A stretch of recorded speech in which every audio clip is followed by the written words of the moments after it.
नमस्कार, खबर दोपहर देख रहे हैं आप। मैं आपके साथ राजेंद्र देव। बड़ी खबर है, धरने पर बैठे कुश्ती खिलाड़ियों से मिले हैं जयंत चौधरी और दिल्ली के जंतर मंतर पर जाकर उन्होंने खिलाड़ियों से मुलाकात की है। भाजपा के सांसद ब्रजभूषण शरण सिंह के खिलाफ धरने पर बैठे हुए हैं कुश्ती खिलाड़ी और कुश्ती फेडरेशन के अध्यक्ष के तौर पर ब्रजभूषण शरण सिंह पर कई आरोप लगा रहे हैं। खिलाड़ियों की मांग नहीं सुनने का जयंत चौधरी ने सरकार पर आरोप लगाया है और खिलाड़ियों के साथ दिखाई दिए हैं वहां जंतर मंतर पर। तस्वीरें आप देख लीजिए दिल्ली के जंतर मंतर की।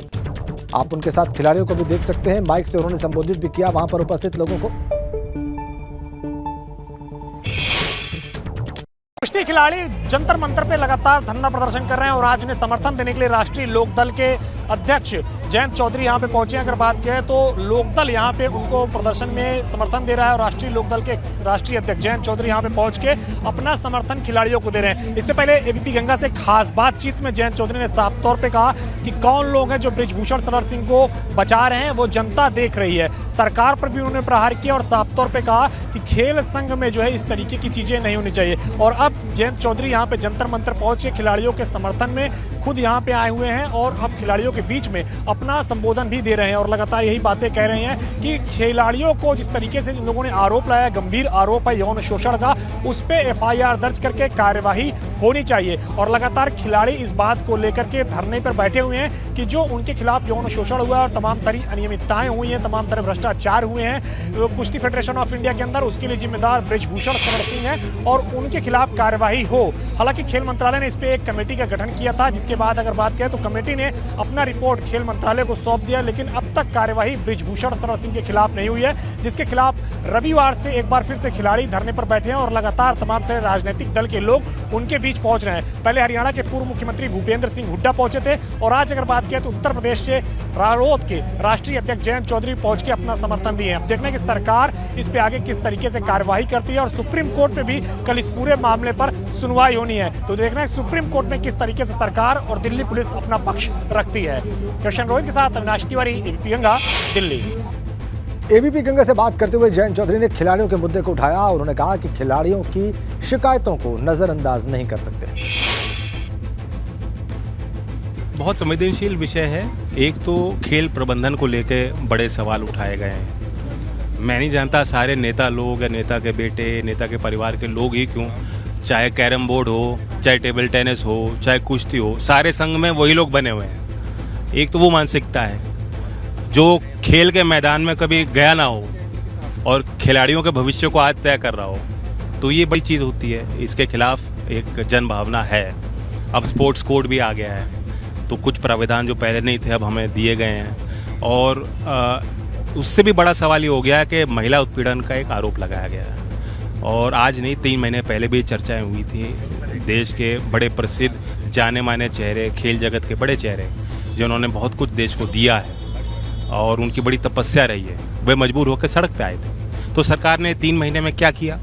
और जब कोई यौन शोषण का आरोप लगाता है, कोई महिला लगाती है, तो एफआईआर तो दर्ज होनी चाहिए, तुरंत होनी चाहिए। वो क्यों दर्ज नहीं हुई? क्यों सुप्रीम कोर्ट तक सरकार बचाव करती दिख रही है? सरकार के सेकंड सबसे सीनियर जो लीगल ऑफिसर हैं, सॉलिसिटर जनरल को उतारा गया मैदान पे। ठीक है, सरकार का फैसला होता है वो किसको उतारे, वकील किसको बनाए, लेकिन ये सारी चीज़ें पॉइंट करती हैं कि एक बचाव में जुट गई है पूरी सरकार, पूरा तंत्र। शुक्रिया बातचीत करने के लिए जयंत चौधरी। और दिल्ली के जंतर मंतर पर बैठे पहलवानों के आरोपों पर भारतीय कुश्ती संघ के अध्यक्ष ब्रजभूषण शरण सिंह ने कविता पढ़ी है। गोंडा में उन्होंने कविता के जरिए अपने मन की बात रखी। जिस दिन जीवन के हानि लाभ पर उतरूंगा, जिस दिन जीवन के हानि लाभ पर उतरूंगा, जिस दिन संघर्षों में जाली लग जाएगी, जिस दिन जीवन की लाचारी मुझ पर तरस दिखाएगी, जिस दिन जीवन की लाचारी मुझ पर तरस दिखाएगी, उस दिन जीवन से मृत्यु कहीं बढ़ जाएगी।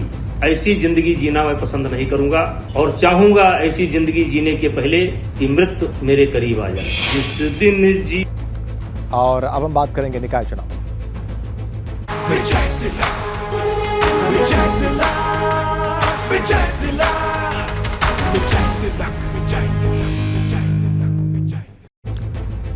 खबर मथुरा से है। भाजपा में शामिल हुए हैं आरएलडी और बसपा के कई नेता। आरएलडी के योगेश द्विवेदी और एसके शर्मा भारतीय जनता पार्टी में शामिल हुए हैं और बसपा के भी कई नेताओं ने भारतीय जनता पार्टी का दामन थामा है। मंच पर सीएम योगी के सामने ज्वाइनिंग हुई है। सीएम योगी ने नेताओं का पार्टी में स्वागत भी किया है।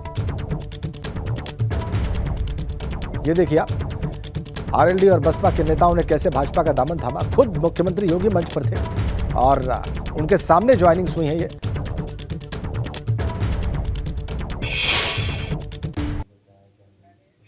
इंफ्रास्ट्रक्चर डेवलपमेंट की बड़े बड़े प्रोजेक्ट, हाईवे हो या रेलवे, एयरपोर्ट का निर्माण हो या आईआईटी, आईआईएम जैसे संस्थानों का निर्माण या एम्स जैसे संस्थानों का निर्माण, आज युद्ध स्तर पर एक समय सीमा के अंदर पूरे होते हैं। हमने तीर्थ स्थल घोषित किए, मथुरा, वृंदावन, बरसाना, गोकुल, नंदगांव, गोवर्धन, इन सभी पवित्र स्थलों को, और आज तीर्थ स्थल घोषित होते हुए बड़ी कार्य योजना के साथ कार्य हो रहा है। अब 84 कोसी केवल 84 कोसी की परिक्रमा केवल अयोध्या धाम में ही नहीं होगी, 84 कोसी की परिक्रमा ब्रज धाम में भी होगी। और इसके लिए यहाँ के सांसद श्रीमती हेमा मालिनी जी के नेतृत्व में यहाँ के जनप्रतिनिधियों ने ब्रज तीर्थ विकास परिषद के साथ बैठ करके भारत सरकार के साथ अपनी कार्य योजना को आगे बढ़ा दिया है और बहुत शीघ्र इस पर कार्य भी प्रारंभ हो जाएगा। और भाजपा सहित सभी सियासी दल नगर निकाय के लिए जोरों से प्रचार कर रहे हैं। इसी कड़ी में मथुरा में सीएम योगी ने भाजपा प्रत्याशियों के समर्थन में एक जनसभा को संबोधित किया।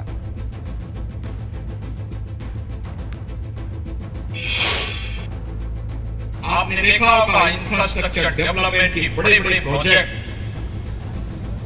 हाईवे हो या रेलवे, एयरपोर्ट का निर्माण हो या आईआईटी, आईआईएम जैसे संस्थानों का निर्माण या एम्स जैसे संस्थानों का निर्माण, आज युद्ध स्तर पर एक समय सीमा के अंदर पूरे होते हैं। विगत 6 वर्ष के अंदर प्रधानमंत्री मोदी जी के नेतृत्व में हम लोगों ने जो सीखा, जो देखा, जो किया, आज उसका परिणाम आपके सामने है।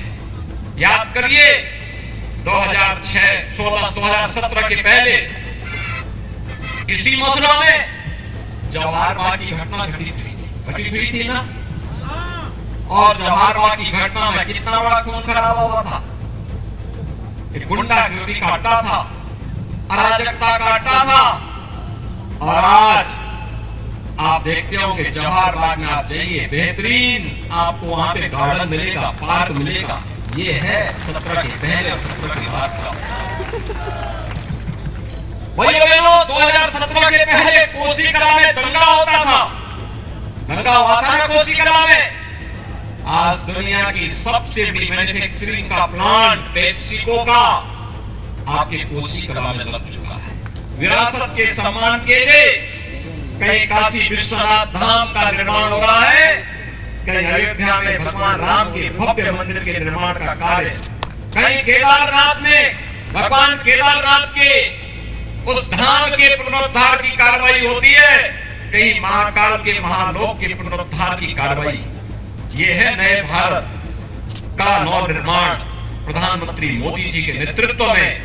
आंतरिक और बाह्य सुरक्षा की स्थिति सुदृढ़ हुई है तो वैश्विक मंच पर भारत की प्रतिष्ठा बढ़ी है। दुनिया के अंदर जहां कहीं भी कोई समस्या आती है, कोई क्राइसिस आती है, लोग आशा भरी निगाहों से भारत की ओर देखते हैं और नेता के रूप में प्रधानमंत्री मोदी जी की ओर देखते हैं। अभी आपने देखा होगा सूडान में वहां के 2 जनरल आपस में लड़ गए, व्यापक खून खराबा हो रहा है।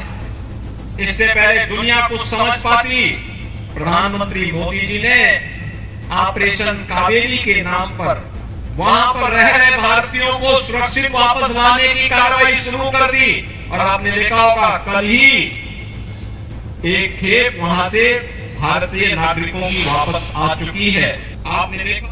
और यूपी भाजपा अध्यक्ष भूपेंद्र चौधरी ने वाराणसी में निकाय चुनाव को लेकर बैठक की और इस बैठक में निकाय चुनाव के साथ ही बागियों को कैसे मनाया जाए इसको लेकर भी चर्चा की गई। इसमें कई मंत्री, विधायक और जनप्रतिनिधियों के साथ साथ कार्यकर्ता भी शामिल हुए। एबीपी गंगा से बात करते हुए उन्होंने निकाय में जीत का दावा किया और समाजवादी पार्टी पर बड़ा हमला बोला।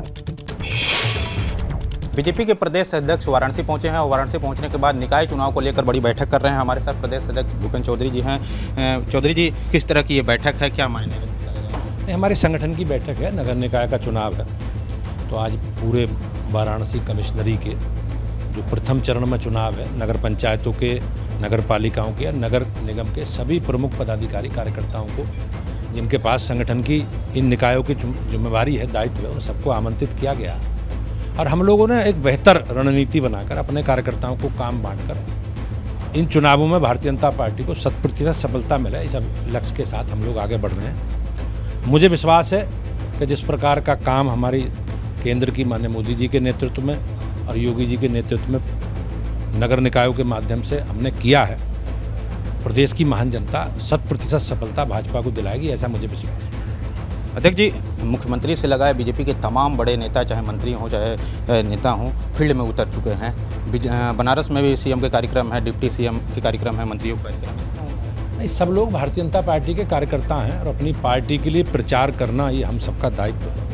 हम भाजपा के कार्यकर्ता पहले हैं, मंत्री, मुख्यमंत्री जी या प्रधानमंत्री जी बाद में हैं, तो उसी एजेंडे के साथ हम लोग आगे बढ़ रहे हैं। और दोनों भूमिका में हमारे पास जो हमारे माननीय प्रधानमंत्री जी के या माननीय मुख्यमंत्री जी के जो संवैधानिक दायित्व है, उनका भी हम लोग ईमानदारी से, हमारे नेता पूरा ईमानदारी से निर्वहन कर रहे हैं। और अपनी पार्टी के जो कार्यकर्ता के नाते हमारी भूमिका है, उस भूमिका का निर्वहन भी ठीक से हम लोग करते हैं। धन्यवाद बात करने के। तो इससे बीजेपी के प्रदेश है जो वाराणसी पहुंचे हैं और संगठन की महत्वपूर्ण बैठक कर रहे हैं। कैमरामैन विशेष के साथ नवीन पांडे, एबीपी गंगा, वाराणसी। अगली खबर लखनऊ से है। निकाय चुनाव से पहले भारतीय जनता पार्टी ने बड़ी सेंधमारी की है।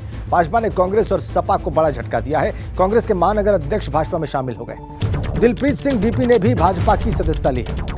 रणवीर सिंह कलसी ने भी भाजपा की सदस्यता ली है और अब कांग्रेस के टिकट पर वो पार्षद का चुनाव भी लड़ चुके हैं। ऐसे ही कांग्रेस शहर महासचिव संजय गिरी भाजपा में शामिल हुए।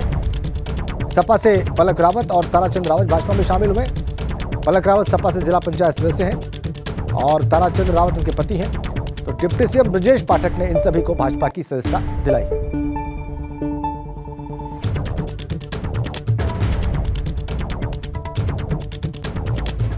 और लखनऊ में डिप्टी सीएम ब्रजेश पाठक ने बयान दिया। उन्होंने कहा कि भाजपा का परिवार लगातार बढ़ रहा है।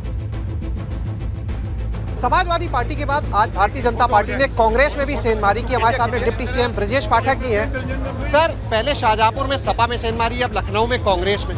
देखिए, लगातार भारतीय जनता पार्टी का परिवार बढ़ रहा है और लोगों का भरोसा भारतीय जनता पार्टी के प्रति बढ़ रहा है। आदरणीय मोदी जी की जो नीतियां हैं, सबका साथ, सबका विकास, सबका विश्वास, इसके अलावा जो गरीब कल्याण योजनाएं जन जन तक पहुंची हैं, आज सिख समाज ने बड़ी संख्या में भारतीय जनता पार्टी को ज्वाइन किया है। हम हृदय तल की गहराइयों से स्वागत करते हैं। सर, लगातार मुख्यमंत्री जी, प्रदेश अध्यक्ष जी, आप लोग खुद प्रचार में दिख रहे हैं, लेकिन सपा अध्यक्ष अखिलेश यादव कहीं नजर नहीं आया अभी निकाय चुनाव प्रचार। समाजवादी पार्टी डिरेल्ड हो चुकी, उनके पास कहने को कुछ नहीं, जनता ने पूरी तरह उन्हें नकार दिया है। सर, क्या माने कि 2024 के लोकसभा का जिसे रिहर्सल मानने, उसे सपा सीरियसली नहीं ले रही अभी? देखिए, समाजवादी पार्टी सीरियस कभी रही नहीं प्रदेश के प्रति। सर, एक आखिरी सवाल, अगर बात की जाए इस पूरे चुनाव के दौरान, तो सपा एक आरोप लगा रही है कि मेयर के पद पर भाजपा ने अल्पसंख्यकों को। देखिए, हमने जीत के आधार पर जो बेहतर से बेहतर उम्मीदवार दिए हैं।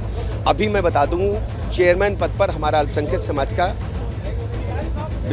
भाई जीत करके निर्विरोध आया है और हमने सर्व समाज को टिकट दिए हैं। शुक्रिया बात करने के लिए। तो ये थे हमारे साथ में डिप्टी सीएम ब्रजेश पाठक, जिन्होंने बताया कि समाजवादी पार्टी कहीं पर भी नहीं है और इस नगर निगम के चुनाव में भारतीय जनता पार्टी प्रचंड बहुमत के साथ जीतेगी। कैमरा सहयोगी प्रमोद के साथ शैलेश अरोरा, एबीपी गंगा, लखनऊ। बद्रीनाथ धाम की यात्रा की शुरुआत हो चुकी है और बद्रीनाथ धाम के कपाट खुल गए और अब तीर्थयात्री अगले 6 महीनों तक बद्रीनाथ मंदिर में दर्शन और पूजा अर्चना कर सकेंगे। हल्की बर्फबारी और बारिश के बीच सेना की टुकड़ी ने बैंड की मधुर धुन के साथ इस बीच में कपाट खोले गए। स्थानीय महिलाओं के पारंपरिक गीतों ने लोगों को वहां पर मंत्रमुग्ध कर दिया। तस्वीरें आपकी स्क्रीन पर कपाट खुलने के दौरान की। आप देखिए कैसे कपाट खुले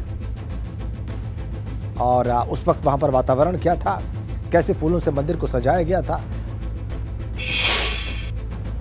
भगवान बद्री विशाल के कपाट आज श्रद्धालुओं के लिए खोल दिए गए हैं, लेकिन सबसे महत्वपूर्ण यह है कि कुछ लोग हमारे साथ में हैं और ये माणा गांव के स्थानीय लोग हैं जो भगवान विष्णु के वेशभूषा को तैयार करते हैं।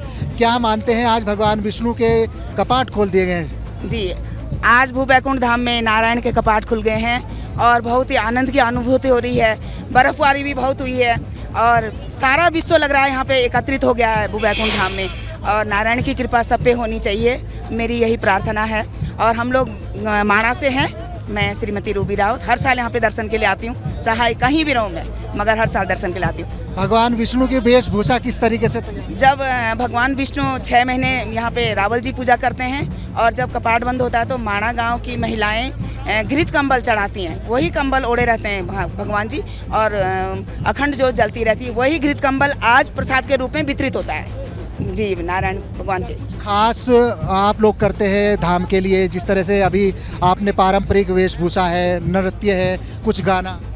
हम लोग पारंपरिक वेशभूषा में हमेशा नारायण के दर्शन के लिए आते हैं, और गाना ये कि बद्री विशाल भगवान की कृपा से हम छो तेरा लाल बोला, हम छो तेरो लाल, हम छो तेरा लाल बोला, हम छो तेरो लाल, जय बदर विशाल बोला, जय बदर विशाल बोलो, जय बदर विशाल बोला, जय बदर विशाल। मुचकुंद गुफा गणेश गुफा और गुफा व्यास जी, महाभारत लेखी रख दीनी था सजी, छतर छाया करूं तेरो, छतर छाया करूं तेरो, जय मणा घना, जय बदर विशाल बोला, जय बदर विशाल बोलो, जय बदर विशाल बोल, जय बदर विशाल।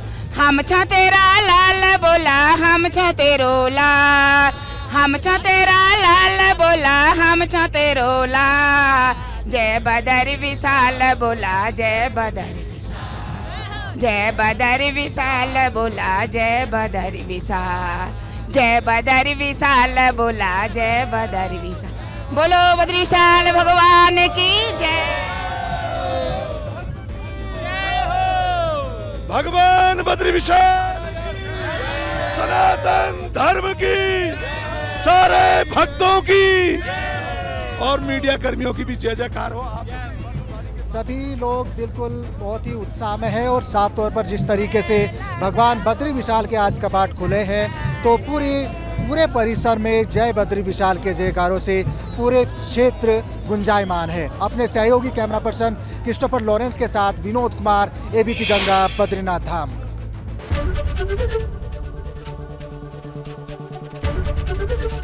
एबीपी गंगा, खबर आपकी, जुबान आपकी।